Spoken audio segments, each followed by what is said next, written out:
এই দুনিয়াতে আর একটা সিরিয়াল আছে, যাওয়ার কিন্তু কোনো সিরিয়াল নাই। দাদা আসছে, দাদার পরে বাবা আসছে, বাবার পরে আমি আসলাম, আমার পরে আমার সন্তানের আসলো।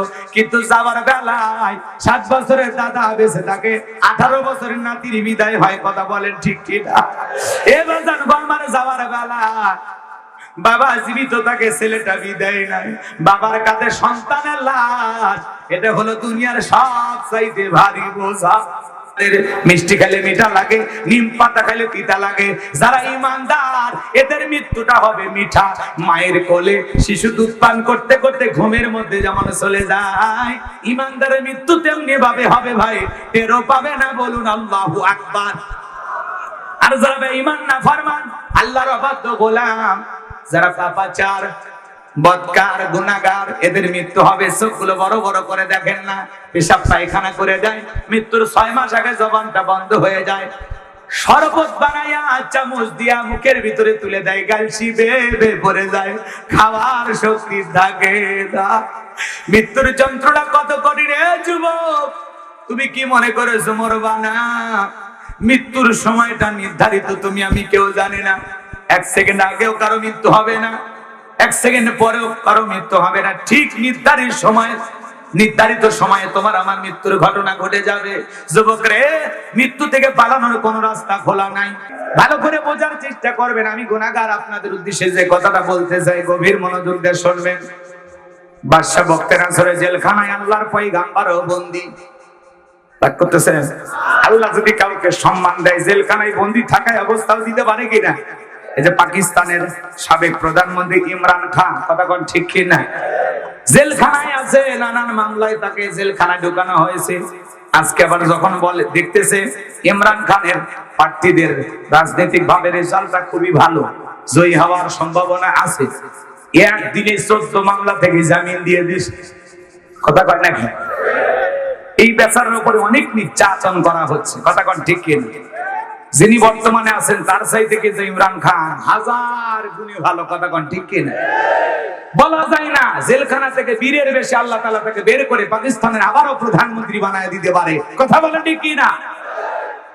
ইমরান খান, চলুন বাজান, আমি সব কথা আপনাদের উদ্দেশ্যে বলতে চাই না, মন খারাপ করবেন হয়তো। আপনারা সামনের দিকে যাই যে কথা বলতে চাচ্ছিলাম, গভীর মনোযোগ দিয়ে শুনবেন।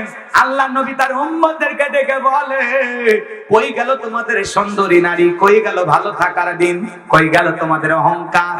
ঠিকই তো, সালেম বাদশা ঘাড়ে চেপেছে, জেলখানায় বন্দী করেছে, এখন তোমাদের অবস্থাটা কি?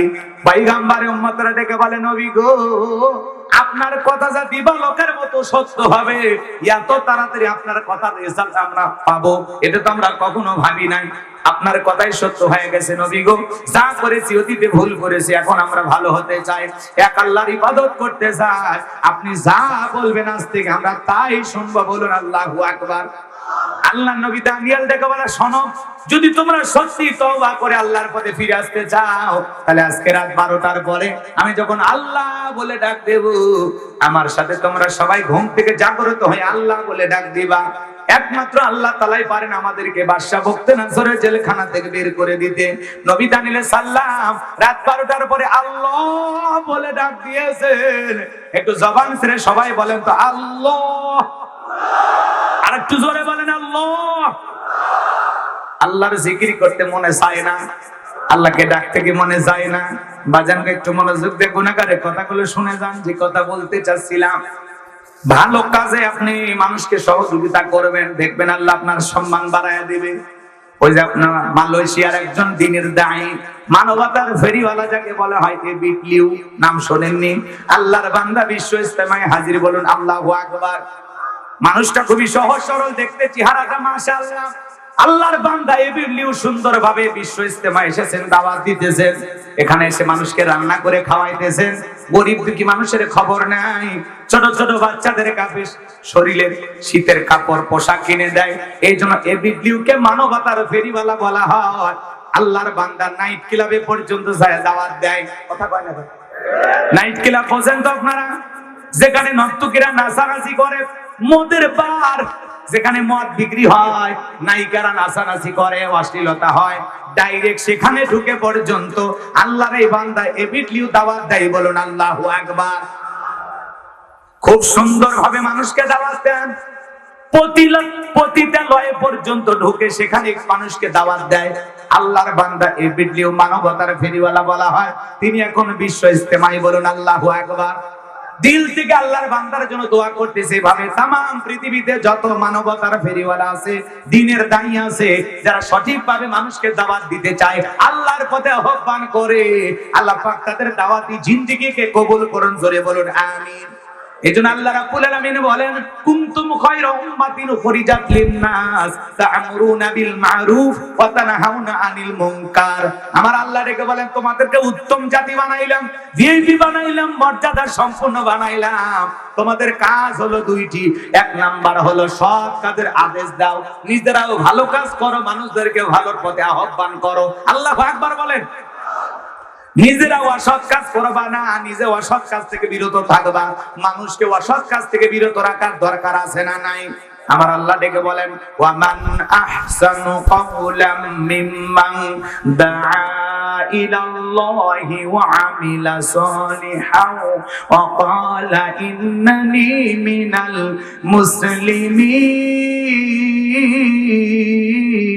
মুসলিমিন। আমার আল্লাহ ডেকে বলেন, তার কথার চাইতে আর কার কথা উত্তম হতে পারে, যে নিজেও ভালো কাজ করে, মানুষদেরকে ভালোর পথে আহ্বান করে এবং নিজেকে ঘোষণা করে আমি একজন আত্মসমর্পণকারী। কথা বলেন ঠিক কিনা? তাহলে নিজেও ভালো কাজ করবো, মানুষকে ভালো কাজে ডাকবো, ইনশাআল্লাহ।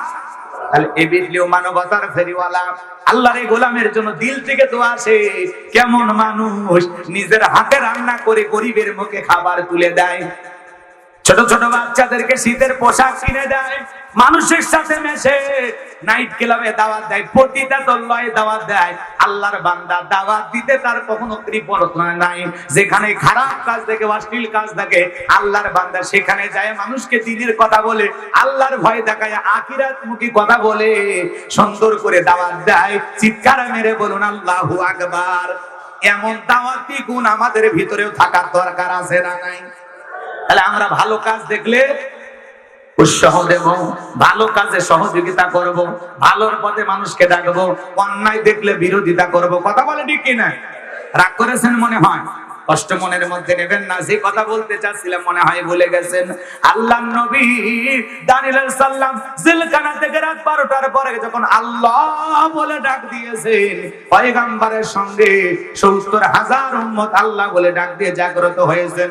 আল্লাহর নবী এবার সিজদায় পড়ে কাকুতি মিনতি সহকারে আল্লাহর কাছে প্রার্থনা করে ডেকে বলেন, আল্লাহ আমার উম্মতেরা ভুল বুঝতে পেরেছে, তারা নিজেদের অপরাধ থেকে ক্ষমা চায়, তওবা করে আপনার পথে ফিরে আসতে চায়। আল্লাহ গো, আপনি আমার উম্মতদেরকে maaf করে দেন, তাদের তওবা আপনি কবুল করেন, আর ওয়াসির এই বাদশা বখতে নাসরের জেলখানা থেকে মুক্ত করার ব্যবস্থা করে দেন।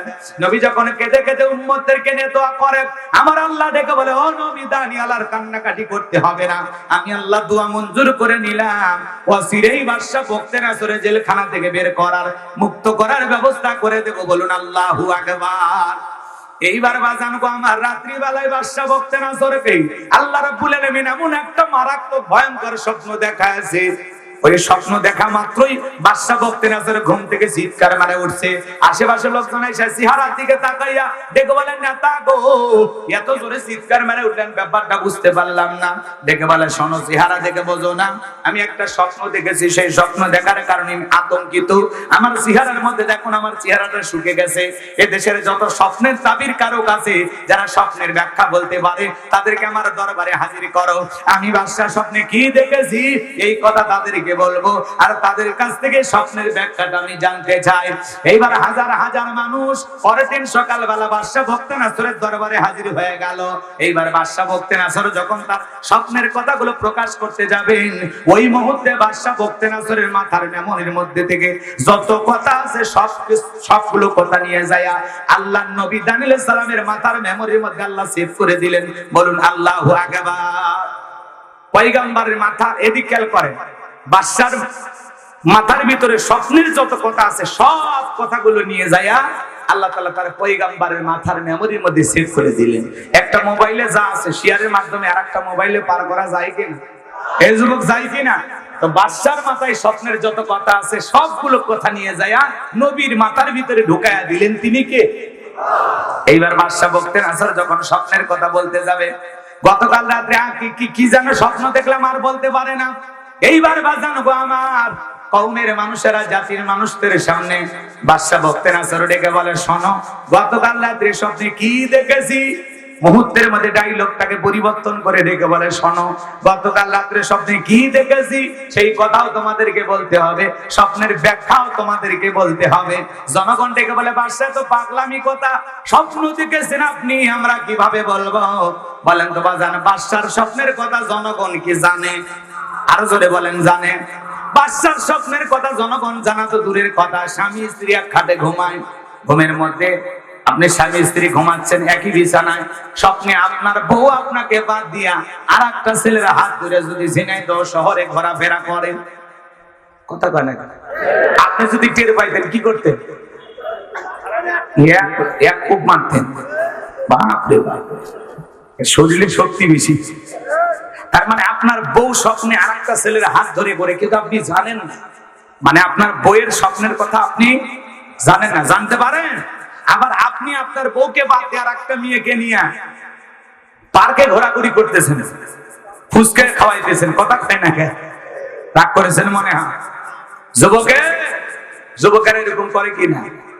এক যুবক দেখি ডাবের ভিতরে পাইপ লাগাইয়া বান্ধবীকে দিয়েছে, বান্ধবী এইবার ডাবের ভিতরে পাইপ লাগাইয়া খাইতেছে। এই ছেলে আবার চালাক, বান্ধবীর মুখের ভিতরে পাইপ দিয়ে খাইতেছে। কি আপডেট যুবকেরা, কথা কম না, রাগ করেছেন আপনারা? স্বপ্নে আপনি কি দেখেন আপনার বউ জানে না, আপনার বউ স্বপ্নে কি দেখে আপনি জানেন না, কথা বলেন ঠিক কিনা? মাঝে মাঝে স্বপ্নে দেখি সাপ তারা করছে, ঘুম থেকে উঠে দেখি সাপ নাই, কথা কন ঠিক কিনা? মাঝে মাঝে দেখি স্বপ্নে বাড়ি ঘর পুড়ে শেষ, ঘুম থেকে উঠে দেখি না সব ঠিকই আছে, কথা কন ঠিক কিনা? মাঝে মাঝে স্বপ্নে দেখি আমি মারা গেছি, ঘুম থেকে উঠে দেখি না বেঁচে আছি, কথা কন ঠিক কিনা? যুবকেরা স্বপ্ন দেখে, প্রত্যেকটা যুবক দেখবেন, অনেক যুবক নায়ক নায়িকার ছবি দিয়ে পুরো ঘরটা সাজানো, ঘুমানোর আগে একবার করে নায়িকাদের দিকে তাকায় আর বলে, হারি এরকম একটা বউ যদি ভাইতাম জীবন ধন্য হয়ে যেত। কথা কয় না, কথা কয় না। কি মনে করছেন যুবকেরা খুবই ভালো? যুবকদের ভিতরে ভেজাল আছে না নাই? এবার ঘুমের ঘরে থেকে ওই নায়িকার বুকের উপর, কথা কন না, কথা কন না। এই যুবকদেরকে বাজান গো আমার সচেতন করা দরকার, যুবকেরা নষ্ট হয়ে যাচ্ছে। এই যে মোবাইল শরীফ আইসা যুবকদের জীবন শেষ, সারা রাত ইমো মেসেঞ্জারে বান্ধবীর সাথে কথা বলে জীবনটা শেষ করে ফেলে দিল। আছে না নাই পোলাপা?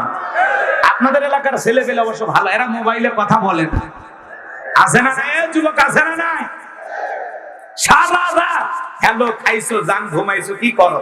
মেয়ে বলে, যিনি সৃষ্টি করেছেন মৃত্যু আর জীবন, মৃত্যু আর জীবন সৃষ্টি করার ক্ষমতা কার? আরো জোরে বলেন কার?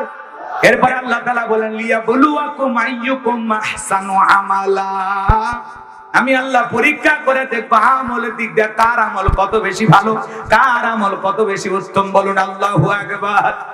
আল্লাহ রাব্বুল আলামিন আমলের মাধ্যমে আপনাকে আমাকে পরীক্ষা করবেন। যার আমল ভালো তার আখিরাত ভালো, যার আমল খারাপ তার আখিরাতটা বরবাদ, কথা কোন ঠিক কিনা? একটু মনোযোগ দিয়ে শুনবেন বাজান। আল্লাহ এর শুরুতে কি বললেন? আল্লাযী খলাকাল মাউতা ওয়াল হায়াতা, যিনি সৃষ্টি করেছেন মৃত্যু আর জীবন। আল্লাহ সর্বপ্রথম মৃত্যুর কথা কেন বললেন? এই দুনিয়াতে আর একটা সিরিয়াল আছে, যাওয়ার কিন্তু কোনো সিরিয়াল নাই। দাদা আসছে, দাদার পরে বাবা আসছে, বাবার পরে আমি আসলাম, আমার পরে আমার সন্তানের আসলো, কিন্তু যাওয়ার বেলায় 7 বছরের দাদা বেঁচে থাকে, 18 বছরের নাতির বিদায় হয়, কথা বলেন ঠিক ঠিক না? এবার জানবো আমার যাওয়ার বেলা বাবা জীবিত থাকে, ছেলেটা বিদায় নাই, বাবার কাঁধে সন্তানের লাশ, এটা হলো দুনিয়ার সবচাইতে ভারী বোঝা। মিষ্টি খেলে মিঠা লাগে, নিম পাতা খেলে তিতা লাগে। যারা ইমানদার এদের মৃত্যুটা হবে মিঠা। মায়ের কোলে শিশু দুধ পান করতে করতে ঘুমের মধ্যে যেমন চলে যায়, ইমানদারের মৃত্যু তেমনি ভাবে হবে ভাই, টেরও পাবে না। বলুন আল্লাহু আকবার। আর যারা ঈমান না ফরমান, আল্লাহর অবাধ্য গোলাম, যারা পাপাচার, বদকার, গুনাহগার, এদের মৃত্যু হবে চোখগুলো বড় বড় করে দেখেন না, পেশাব পায়খানা করে যায়, মৃত্যুর 6 মাস আগে জবানটা বন্ধ হয়ে যায়, শরবত বানাইয়া চামচ দিয়া মুখের ভিতরে তুলে দেয়, গালসি বেয়ে বেয়ে পড়ে যায়, খাওয়ার শক্তি থাকে না। মৃত্যুর যন্ত্রণা কত কঠিন রে যুবক, তুমি কি মনে করেছো মরবা না? মৃত্যুর সময়টা নির্ধারিত, তুমি আমি কেউ জানি না। 1 সেকেন্ড আগেও কারো মৃত্যু হবে না, 1 সেকেন্ড পরেও কারো মৃত্যু হবে না। ঠিক নির্ধারিত সময়ে তোমার আমার মৃত্যুর ঘটনা ঘটে যাবে। যুবক রে, মৃত্যু থেকে পালানোর কোনো রাস্তা খোলা নাই। আইনামা তাকুনু ইদরিকুমুল মাউতু ওয়ালাউ কুনতুম ফি বুরুজিম মুশাইয়াদা। সূরা নিসার 78 নম্বর আয়াত। আল্লাহ তাআলা ডেকে বলেন, যেখানে থাকো, যে অবস্থায় থাকো, মৃত্যু তোমাদেরকে ধরবে। মৃত্যু থেকে পালানোর কোনো রাস্তা খোলা নাই। যুবকরে, গভীর মনোযোগ দিয়ে কথাগুলো শুনে যাও। তুমি মনে করো 10 তলা বিল্ডিং এ তুমি ঘুমাও, লিফটের সুইচ মনে হয় মালাকুল মউত চেনে না। যেদিন মৃত্যু আসবে রে যুবক, যে অবস্থায় থাকো, যতই সুরুপ দীর্ঘের ভিতরে থাকো, যেমন ফ্ল্যাট বাড়িতে থাকো না কেন, মৃত্যু যখন আসবে কেউ তোমাকে বাঁচাতে পারবে না। কথা বলে ঠিক কিনা? আর মালাকুল মউতের রাস্তা বন্ধ করার মতো শক্তি পৃথিবীর কোনো মানুষের নাই। কথা বলে ঠিক কিনা? গভীর মনোযোগ দিয়ে কথা বলা শুনবেন। মৃত্যুর যন্ত্রণা কত, সবাইকে মরতে হবে। দুনিয়া চিরকাল থাকার জায়গা না, সবাইকে বিদায় নিতে হবে। আল্লাহ নবী ইদ্রিস আলাইহিস সালামকে জিজ্ঞাসা করা হয়েছিল, আপনার কাছে মৃত্যুর যন্ত্রণা কেমন মনে হয়? আল্লাহ নবী ইদ্রিস আলাইহিস সালাম ডেকে বলেন, আমার কাছে মৃত্যুর যন্ত্রণা এমন মনে হয়, জ্যান্ত ছাগলের গা থেকে চামড়া খসাইলে ছাগলের যেমন কষ্ট হয়, মৃত্যুর যন্ত্রণা তার চাইতে আমার কাছে বেশি কষ্টকর মনে হয়। চিৎকার মেরে বলুন আল্লাহু আকবার। মৃত্যুর যন্ত্রণা কত কঠিন আপনি জানেন? আপনার আমার প্রিয় নবীর ইন্তিকালের সময়, আমার ভাইয়েরা, আপনার আমার বিশ্ব নবী অসুস্থ। নবীজি বিদায় নেবেন, ফাতেমা জোরে কান্নাকাটি করেন। নবীজি তার মেয়ের চোখের পানি দেখে বলে, মা ফাতেমা, আমি দুনিয়ার সবার চোখের পানি সহ্য করতে পারি, তোর চোখের পানি আমি সহ্য করতে পারি না রে মা। আয় আয়, তোর কানটা আমার মুখের কাছে লাগায় দে। এই কথা বলে বিশ্বনবী যখন ডাকলেন হযরত ফাতেমা, নবীর মুখের কাছে যখন কানটা লাগায় দিল, আবার নবী ফিসফিস করে কি যেন বললেন, হযরত ফাতেমার কান্না বন্ধ হয়ে গেল। বলুন আল্লাহু আকবার। আম্মা জান আয়েশা জিজ্ঞাসা করেন, আমার মেয়ে ফাতেমা, তোমার বাবা কি এমন কথা বলেছে যার কারণে তোমার কান্না বন্ধ হয়ে গেল? হযরত ফাতেমা ডেকে বলে, আমার আম্মা জান, আমার বাবা আমাকে বলেছেন বাবার ইন্তিকালের পরে সর্বপ্রথম বাবার সাথে আমার দেখা হবে। বলুন আল্লাহু আকবার। শুধুমাত্র বিশ্ব নবী নয়, ফাতেমা বিশ্ব নবীকে মহব্বত করতেন, ভালোবাসতেন নিজের জীবনের চাইতে বেশি। আল্লাহু আকবার বলেন। একদিন হযরত ফাতেমা কেমন নারী ছিলেন? জান্নাতি নারীদের সর্দানি কেন বলা হয়? জঙ্গলের উট এসে যাকে সালাম দেয়, আল্লাহু আকবার বলে। ফাতেমা রাসূলের বাড়িতে গেলেন, ডাক দিলেন, দরজা বা দরজা খোলেন। বিশ্বনবী দরজা খুলে দিলেন। হযরত ফাতেমা তাকায় দেখেন নবীজি এত কান্না করেছেন, কাঁদতে কাঁদতে দাড়ি ভিজে গেছে। হযরত ফাতেমা ডেকে বলে, বাবা, এত কান্না কেন করেছেন? কি হয়েছে আপনার? ও বাবা, আমার মা খাদিজার কথা ভেবে কি কান্না করেন? নাকি চাচা আবু তালেবের কথা ভেবে কান্না করেন? নাকি ছোটবেলায় মা বাবাকে হারিয়েছেন এই জন্য কষ্টে কান্নাকাটি করেন? কি হয়েছে গো বাবা? আপনার চোখের পানি আমি ফাতেমা সহ্য করতে পারি না। আল্লাহ, আমার নবী ডেকে বলে, ফাতেমা, আমি তোমার মা খাদিজার কথা ভেবে কান্না করি না, আমার চাচা আবু তালেবের কথা ভেবে কান্না করি না। আমি কেন কান্না করি জানো মা? আমাকে যখন জিবরাইল মেরাজ করতে নিয়ে গেল, মেরাজ করার সময় গো মা, আমাকে যখন জান্নাতটা ভ্রমণ করা হলো, ওই মেরাজ করতে গিয়ে মা, জান্নাত যখন ভ্রমণ করানো হলো, জান্নাত আল্লাহ তাআলা এত নিয়ামত দিয়ে সাজাইছে, এত নিয়ামত দিয়ে সাজাইছে, জান্নাত দেখার পরে দিলটা হয়ে গেল খুশি। আল্লাহর কাছে দোয়া করলাম বেশি বেশি, আল্লাহ যেন আমার গুনাহগার উম্মতকে বানায় দেয় জান্নাতবাসী। বলুন সুবহানাল্লাহ। ও মা, জান্নাত দেখার পরে মনটা ভরে গেল মা। এরপরে জিবরাইল ডেকে বলে, নবী চলেন আপনাকে একটু জাহান্নাম দেখায়। এরপরে আমাকে যখন জাহান্নামের ভিতরে প্রবেশ করানো হলো, আমি তাকায় দেখি মা, পুরুষের তুলনায় জাহান্নামের ভিতরে নারীদের সংখ্যা হলো সবচাইতে বেশি। হে মা বোনেরা শুনে যান মা, আজকের মেয়েদেরকে ঘরে রাখা কঠিন হয়ে যাচ্ছে।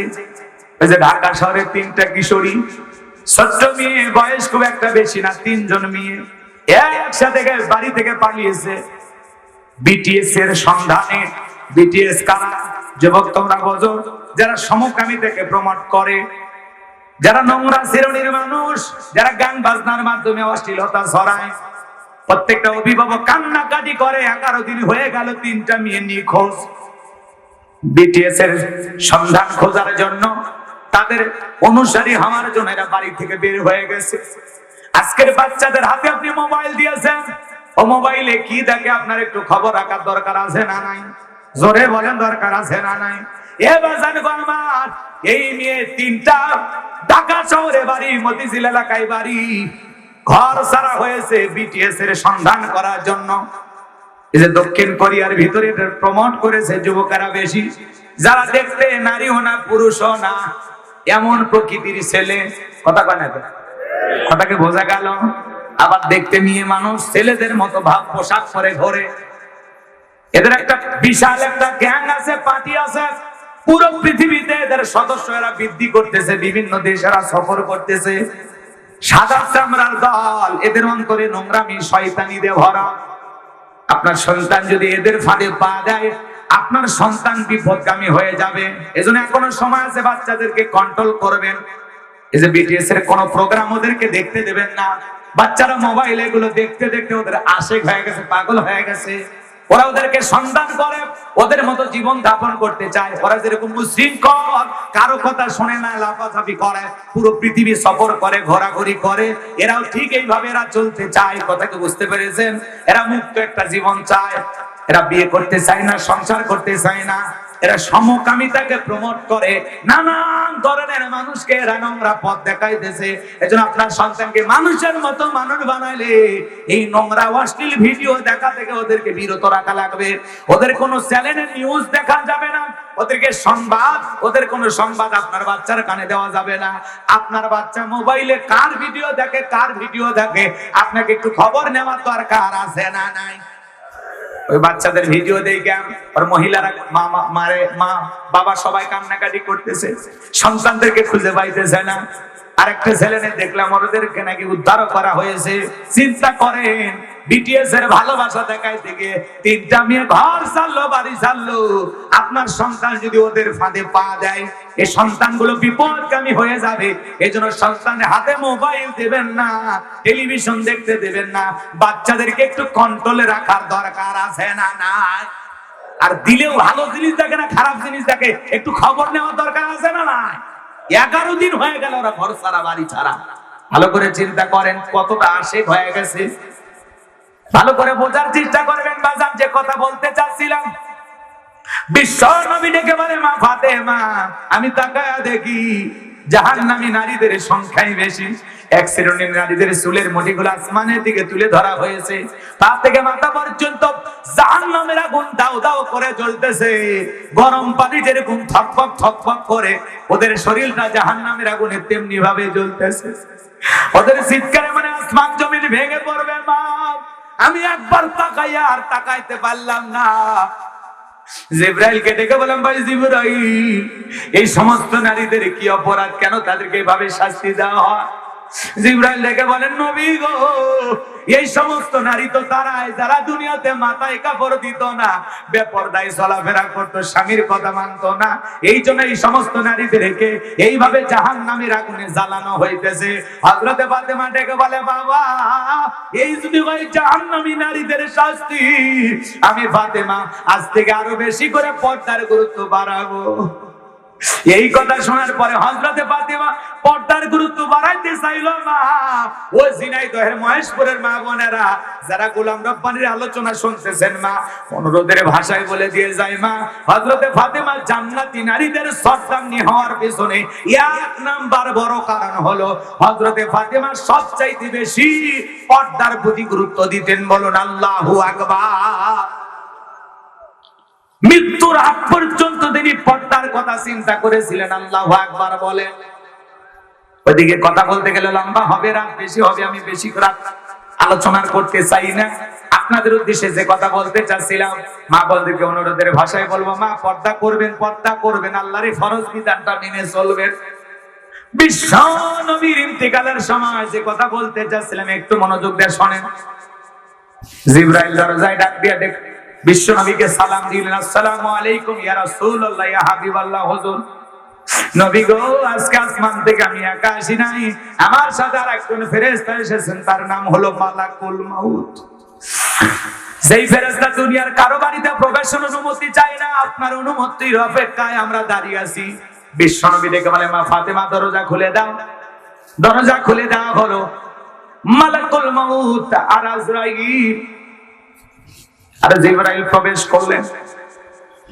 মালাকুল মাউত প্রবেশ করার পরে বিশ্ব নবীকে সালাম দিলেন, আসসালামু আলাইকুম ইয়া রাসূলুল্লাহ, ইয়া হাবিবাল্লাহ, হুজুর নবী গো, আপনি কেমন আছেন? বিশ্ব নবী ডেকে বলে, আলহামদুলিল্লাহ, এখন আগের তুলনায় কিছুটা ভালো আছি, সুস্থ আছি। মালাকুল মাউত ডেকে বলেন, নবী, আমার আল্লাহ আমাকে বারবার বলেছে, আমার বন্ধু যদি অনুমতি দেয় বন্ধুর জানটা কবেজ পড়বা, বন্ধু যদি অনুমতি না দেয় রে মালাকুল মাউত, এক সেকেন্ড দেরি করবি না। আমার বন্ধুর যতদিন মনে যায় আমার বন্ধু ততদিন দুনিয়ায় থাকবে। বলুন আল্লাহু আকবার। আমার নবী ডেকে বলে, মালাকুল মাউত রে, এরপরে কি আর কোনোদিন আসবা না? ডেকে বলে, আবারও আল্লাহ যেদিন অনুমতি দিবেন সেদিন আসবো। আমার বিশ্ব নবী ডেকে বলে, মালাকুল মাউত আর আসতে হবে না, আজকে আমি তোমাকে অনুমতি দিলাম, তুমি আমার জানটা কবজ করতে পারো। নবীজির অনুমতি পাইয়া মালাকুল মাউত যখন রাসূলের রূহটা বের করার জন্য বিশ্ব নবীর পবিত্র বুক মোবারকের উপরে হাত রেখে দিয়েছেন, মালাকুল মাউত যখন রাসূলের বুকের উপরে দুইটা হাত রেখে দিয়েছেন, আমার নবী ডেকে বলে, মালাকুল মাউত রে, সহ্য করতে পারি না, তাড়াতাড়ি হাত আমার বুক থেকে নামায় না। নবীজি চোখের পানি ছেড়ে দিয়ে কান্না করে আর ডেকে বলে, মালাকুল মাউত রে, এই যদি হয় মৃত্যুর যন্ত্রণা, আমার উম্মতেরা তো সহ্য করতে পারবে না। ও মালাকুল মাউত, এই যদি হয় মৃত্যুর যাতনা, কষ্ট, যন্ত্রণা, আমার উম্মতেরা সহ্য করতে পারবে না। মালাকুল মাউত ডেকে বলেন, নবী বিশ্বাস করেন, আমার আল্লাহ আমাকে বারবার বলেছেন, আমার বন্ধুর জানটা বের করার সময় খবরদার আমার বন্ধুর সাথে যেন কোনো বেয়াদবি না হয়। নবী গো, বিশ্বাস করেন, দুনিয়ার সবচাইতে কম কষ্ট দিয়া আপনার রূহটা বের করার আমি চেষ্টা করতেছি, সবচাইতে সতর্কতা অবলম্বন করে আপনার রূহটা বের করার জন্য আমি চেষ্টা করতেছি। দুনিয়ার সবচাইতে কম কষ্ট আপনাকে দেওয়ার জন্য আমি চেষ্টা করতেছি। বলুন আল্লাহু আকবার। আমার নবী ডেকে বলে, মালাকুল মাউত, এই যদি হয় মৃত্যুর সবচাইতে কম যন্ত্রণা, আমার উম্মতেরা সহ্য করতে পারবে না। মালাকুল মাউত রে, আমার কথা দাও, আমার উম্মতকে মৃত্যুর সময় যন্ত্রণা দিবা না, কষ্ট দিবা না। যেই নবী মৃত্যুর পূর্বে উম্মতের কথা বলে না, কেমন নবী পাইছি? বলুন আল্লাহু আকবার। মৃত্যুর পূর্বে উম্মতকে বলে না, উম্মতের কথা ভুলে যায় না। আল্লাহু আকবার।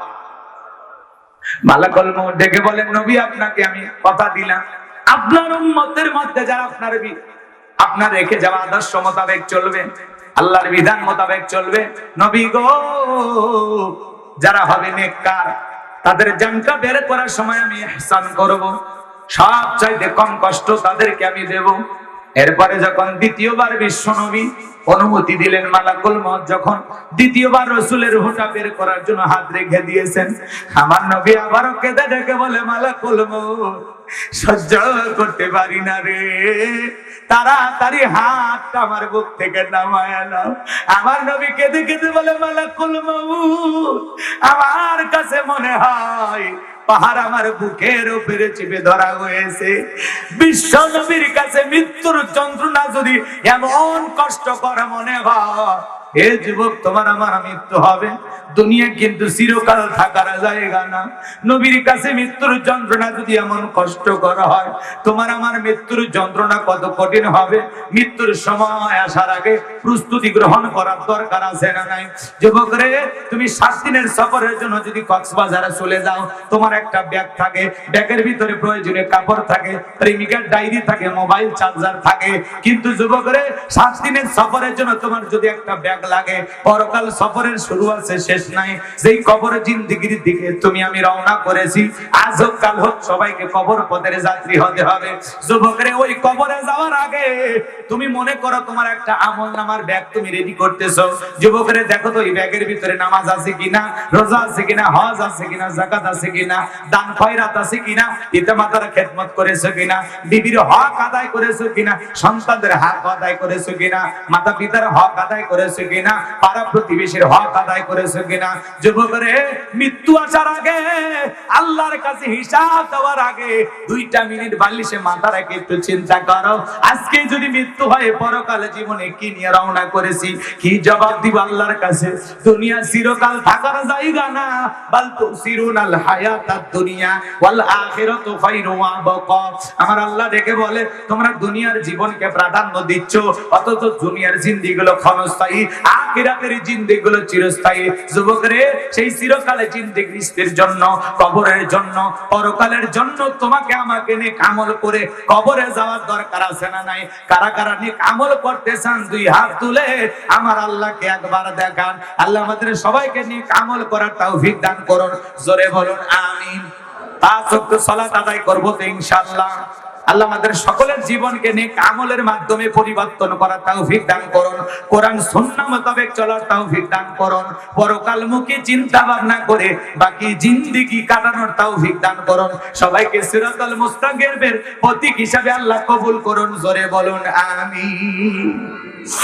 আমার ভাইয়ের, আমি অনুরোধের ভাষা আপনাদেরকে বললাম 10টা মিনিট আমাকে দেন। এরপরেও দেখলাম অনেকে তামাশা করতেছেন। যাই হোক, রাত অনেক গভীর হয়ে গেছে, আর বাকি কথাগুলো বলতে পারবো না। ভাই, দুনিয়া থাকার জায়গা না, সবাইকে যেতে হবে। আপনি কি নিয়ে যাচ্ছেন? মালিকের সাথে যে সাক্ষাৎ করবেন, কি নিয়েছেন, কতটুকু আমল করেছেন? যে আমল করেছেন, আপনি কি গ্যারান্টিতে বলতে পারবেন এই আমলে আপনি জান্নাতে যেতে পারবেন? বলা যাবে ভাই? বলা যাবে এমন আমল করেছেন? কিসের বাকবাড়ি, কিসের অহংকার? আসল বিনয়ী হোক। দেখেন, যাই হোক, কবিরাত হলে আসলে বয়ান করাও কঠিন, বোঝানো কঠিন। যতটুকু আলোচনা হয়েছে, বক্তা শ্রোতা সবাইকে আল্লাহ বাস্তব জীবনে আমল করার তৌফিক দান করুন। পরকালমুখী জীবন যাপনের তৌফিক দান করুন। দুনিয়ার লোভ লালসা পরিত্যাগ করে আল্লাহর প্রিয় গোলাম হওয়ার তৌফিক দান করুন। হিংসা বিদ্বেষ ভুলে কাঁধে কাঁধ মিলে মিলেমিশে জীবন যাপন করার তৌফিক দান করুন। জোরে বলুন আমিন। কথা তো অনেক বাকি আছে। ওই মেয়ের আংটির কথা বাকি আছে, হযরত আলীর কথা বাকি আছে, আছে না নাই? আছে না নাই?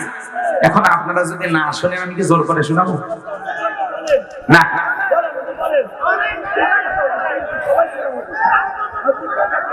হালকা পাতলা ওগুলো শেষ করতে গেলে 1 ঘন্টা বাস করতে। আচ্ছা, মেয়েটার কথা বলতেছি, শুনবেন না? এই বসেন, এই দাঁড়ানো ভাই, একটু বসেন, এখনই তো হবে। এখন ভাই বসেন বসেন। আচ্ছা, 3টের মধ্যে অন্তত একটা বলে দিয়ে যায়, তাই না? হযরত আলীর কথাটা বলার আমার ইচ্ছা ছিল, যেহেতু আপনারা আসলে বিরক্ত হয়েছেন। এদিকে খেয়াল করেন, বসেন বসেন, সবাই বসেন। শোনেন, মেয়েটার বাবা মেয়ের বিরুদ্ধে গভীর ষড়যন্ত্র করছে, মনে আছে আপনাদের? আর হযরত আলী আর আমার বাজা বাজা ফোন, মনে আছে না নাই? আর বাদশাহীর চেয়ারে নবী দানিয়াল বসে আছে, স্বপ্নের কথা বলবো, ভুলে গেছে? আসলে এই কথাগুলো আমি বলি যে কোনো জায়গায় আমি বিষয় ভিত্তিক আলোচনা করার চেষ্টা করি।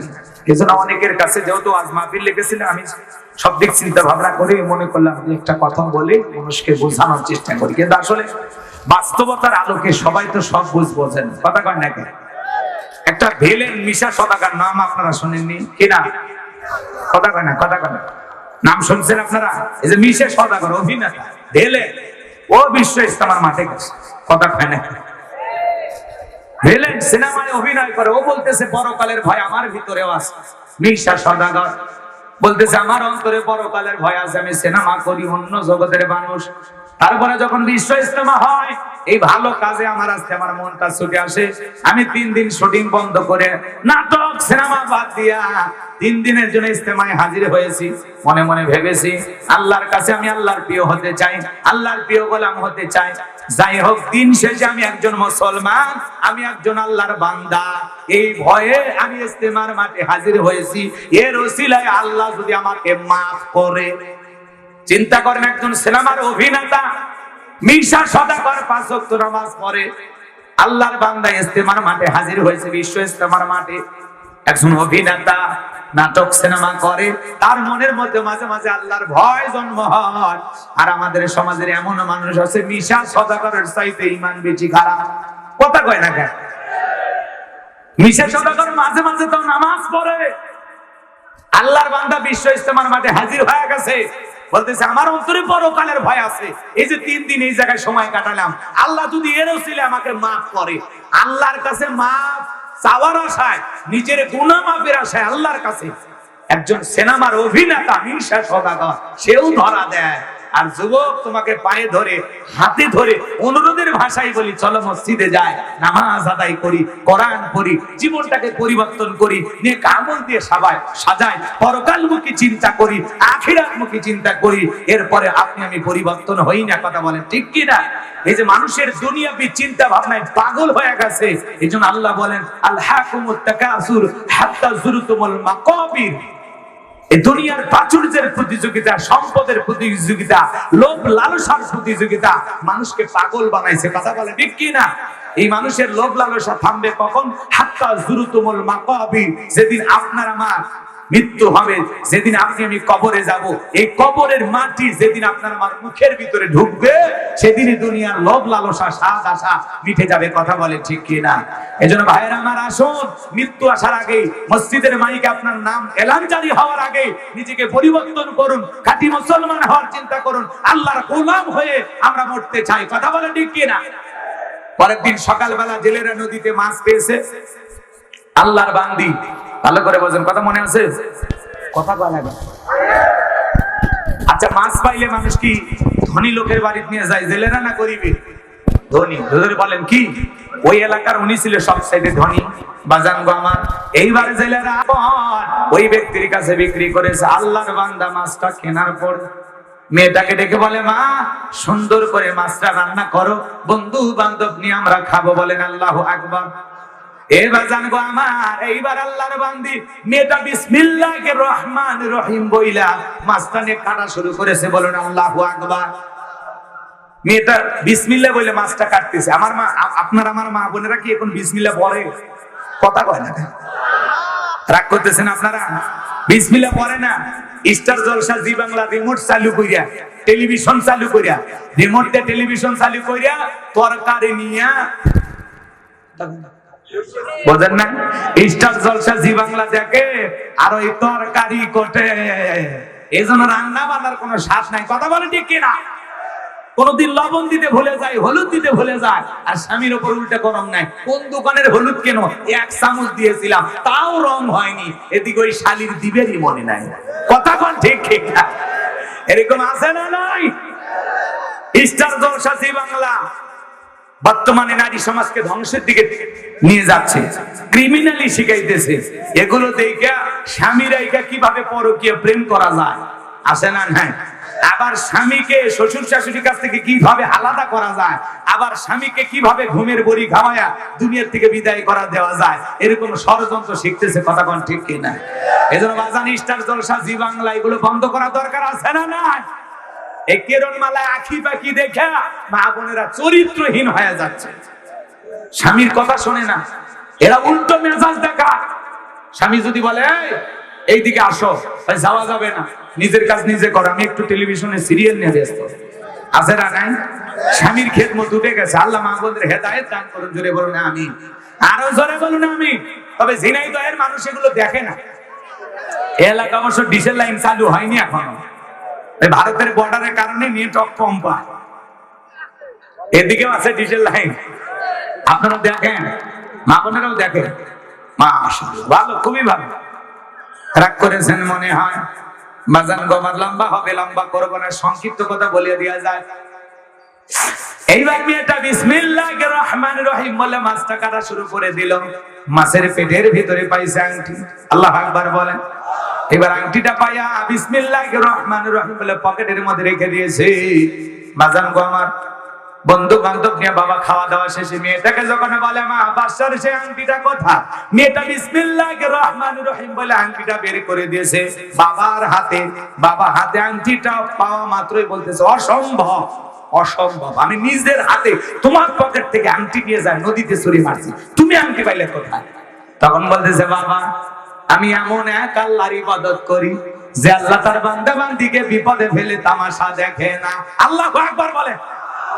আপনি চেষ্টা করেছেন আমাকে ফাঁসানোর জন্য, আর আল্লাহ তাআলা মাছের পেটের ভিতরে আংটি পাঠাইয়া তার বান্দিকে সাহায্য করেছেন তাকে বাঁচানোর জন্য। আল্লাহু আকবার বলেন। ওয়া মাকারু ওয়া মাকারাল্লাহ ওয়াল্লাহু খায়রুল মাকিরিন। খেলা কার?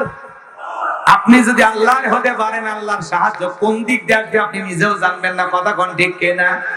এইবার মেয়েটার মনের এই ঈমানের পাওয়ার দেখে বাবা তখন ডেকে বলতেছে যে ধর্ম এত সত্য, যে ধর্মটা এত নির্ভেজাল, আমার মেয়েকে এইভাবে সহযোগিতা করতে পারে, আমি আর অমুসলিম থাকতে চাই না। পরিবারের সবাই মিলে কালেমা পড়ে মুসলমান হয়ে গেল। চিৎকার মেরে বলুন সুবহানাল্লাহ। ওয়া আখিরি দাওয়ানা আনিল হামদুলিল্লাহি রাব্বিল আলামিন। ভাই কারো কিছু বলার নাই তো? বড় ভাইরা করে বলুন, দোয়া করে দিলে ভাই। আল্লাহুম্মা আমিন। রাব্বানা যালামনা আনফুসানা ওয়া ইল্লাম তাগফির লানা ওয়া তারহামনা লানাকুনান্না মিনাল খাসিরিন। কাকমারি যুব সমাজ ও প্রবাসী ভাইদের উদ্যোগে আজকের ওয়াজ মাহফিলের সভাপতি জনাব মোহাম্মদ লুৎফর রহমান সাহেবকে আল্লাহ কবুল করেন। আলোচনা করেছেন হযরত মাওলানা সুলাইমান হোসেন, হযরত মাওলানা রবিউল ইসলাম। আল্লাহ তোমার গোলামদের কণ্ঠ তুমি কবুল করে নাও। মাহফিল পরিচালনায় মাওলানা মামুন রশিদ ভাইকে আল্লাহ কবুল করেন। রাব্বুল আলামিন কলিজার টুকরা যুবকেরা অক্লান্ত পরিশ্রম করে মাথার ঘাম পায়ে ফেলে খেয়ে না খেয়ে পরিশ্রম করে আজকে জান্নাতের বাগান লাগাইছেন। আল্লাহ যুব সমাজকে কবুল করে নেন, তাদের হায়াত বাড়ায় দেন, জিন্দেগির গুনাহগুলো মাফ করে দেন। রাব্বুল আলামিন সবাইকে পাঁচ ওয়াক্ত নামাজি বানায় দেন। আল্লাহ তাআলা তাদেরকে ইসলামের জিন্দা সৈনিক হিসেবে কবুল করে নেন। আমরা যারা হাত তুলে ধরেছি, আমাদের অনেকের মা নাই, বাবা নাই, ইতিম মানে কবরে চলে গেছে। জনম দুঃখিনী মায়ের কথাকে ভোলা যায়, আদরের বাবার কথাকে ভোলা যায়। যে মা 10 মাস 10 দিন গর্ভে ঠাই দিয়েছে, প্রসবের বেদনা সহ্য করেছে, 2-2.5 বছর বুকে দুধ পান করেছে, ওই জনম দুঃখিনী মা যাদের অন্ধকার কবরে চলে গেছে, মায়ের কবরের সব সুখ পৌঁছায় দাও। যে মা বাড়িতে ফিরে গেলে চেহারা দিকে তাকাইয়া বলতো বাজান সারাদিন মনে হয় কিছুই খাও নাই, মুখটা শুকনা শুকনা লাগে। মায়ের মতো এমন নিঃস্বার্থ ভালোবাসা দুনিয়াতে কেউ দেবে না। মায়ের মতো ভালোবাসা দেবার মানুষ তো আর খুঁজে পাওয়া যাবে না।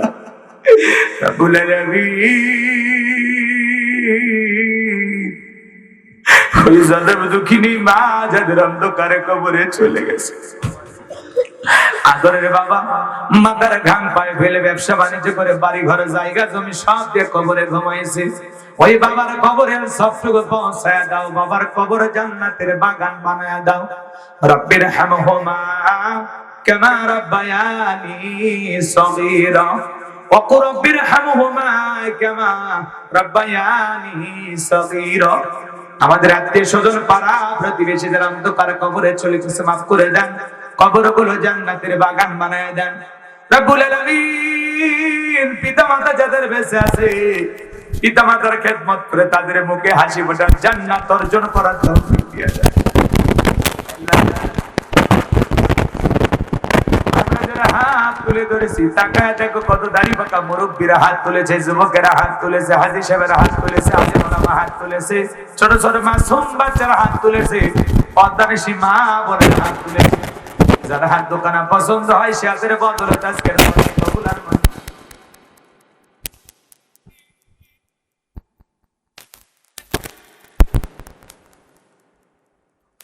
কেউ জানে না, তুমি জানো। আল্লাহ তাআলা এমন জায়গায় বসে গুনাহ করেছি,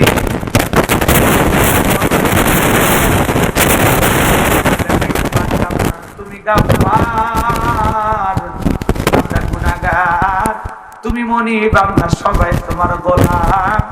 রব্বুল আলামিন দিনের আলোতে রাতের আঁধারে গোপনে প্রকাশ্যে যত গুনাহ করেছে আল্লাহ আমাদের সকলের তামাম জিন্দেগির গুনাহগুলো মাফ করে দাও।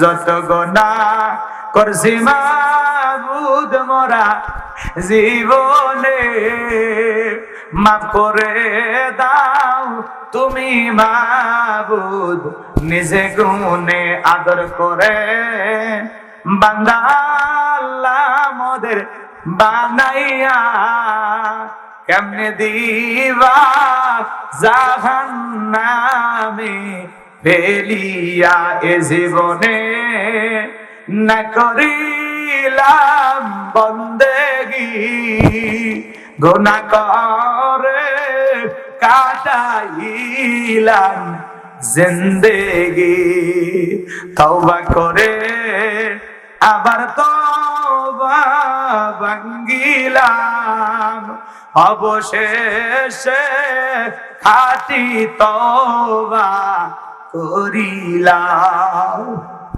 আল্লাহ আমাদের সকলের তামাম জিন্দেগির গুনাহগুলো মাফ করে দেয় রব্বুল আলামিন। আল্লাহ তাআলা আমি গুনাহগার দোয়া করি গো আল্লাহ, আমাদের সকলের তামাম জিন্দেগির গুনাহগুলো মাফ করে দাও, ওই কঠিন ভয়ঙ্কর জাহান্নামের আগুন থেকে মুক্তি দাও। দুনিয়ার সামান্য সূর্যের তাপ আমরা সহ্য করতে পারি না। আল্লাহ তাআলা যে জাহান্নামের আগুনকে 1000 বছর জ্বালাইছো, একটা মিনিট সে আযাব সহ্য করার ক্ষমতা আমাদের নাই।